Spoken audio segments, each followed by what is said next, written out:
On the road to Emmaus, the two disciples of Jesus were sad and downhearted, as they had suffered a great loss with the death of their friend Jesus. Like us, they were plunged into gloom because someone they loved had died a tragic and horrible death. What were they talking about? What else but the death of their friend? Here was someone who was a good man, which was proved by the things he said and did. Yet now he was gone. It's hard to believe that their hopes and dreams of a short time ago were now reduced to rubble.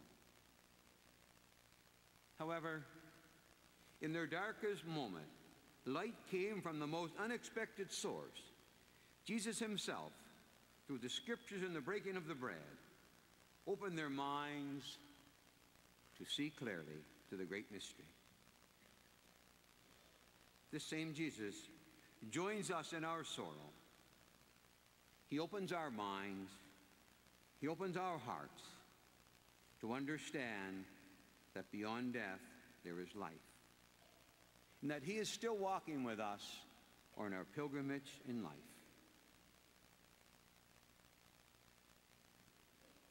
We all, at times, experience times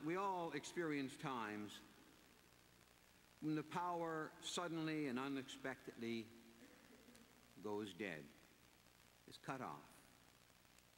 The TV goes blank, the computer won't work, the fridge won't go, and worst of all, the lights go out. And we are left with darkness. For a while, at least, we feel lost, helpless, afraid. Most likely we are angry because of the disruption of our plans. We want to know why this happened. We want to blame someone. Tragedy, sudden tragedy, is almost like a blackout. One moment, the sun is shining. The next moment, it is dark night. Without the slightest warning or chance to prepare ourselves, we are plunged into darkness. In the space of a moment, our whole life is changed. Nothing can prepare us for something like this or save us from its devastating effect. Naturally, we want to know, why did it happen? Sometimes there are human factors, but often we just don't know.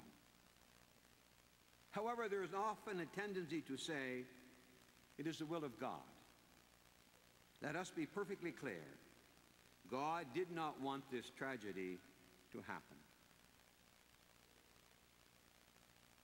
There's only one thing that we can do at times like this. Just as in the blackout, we rush for a humble candle, so now we rush for the only light that can penetrate this awful darkness, namely the light of Christ.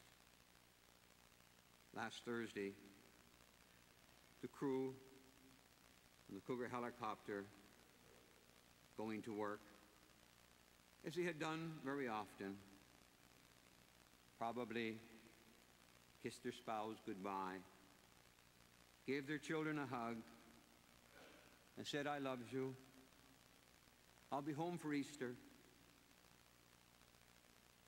A few hours later, families heard the news the terrible news, that helicopter had gone down in the ocean off our coast. With that news, a numbness came over the family, but it came over all of us, as our lives were pledged into darkness. And we waited in fear as we waited for news. News that one had been rescued, the body of Alison had been recovered, gave some hope that there might be others. But then as all hope faded, we again were plunged into darkness. As the search was called off, we knew it was real. And probably we said to ourselves, it can't be. They've made that trip so many times. You probably see, he can't be dead. Only yesterday we had breakfast together and I touched him and hugged him. Others may say, my friend can't be gone. Last night we had a game of cards. Others may say, we were making our plans for the Easter holidays. Then little by little, the darkness deepens. Our minds are thrown into confusion. Our bodies become numb. We feel emotions we never knew we had. And we shake our head and say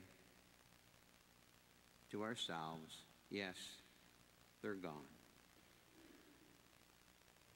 Like the candle in the darkness or the disciples on the road to Emmaus, we search for the light. And we see signs of light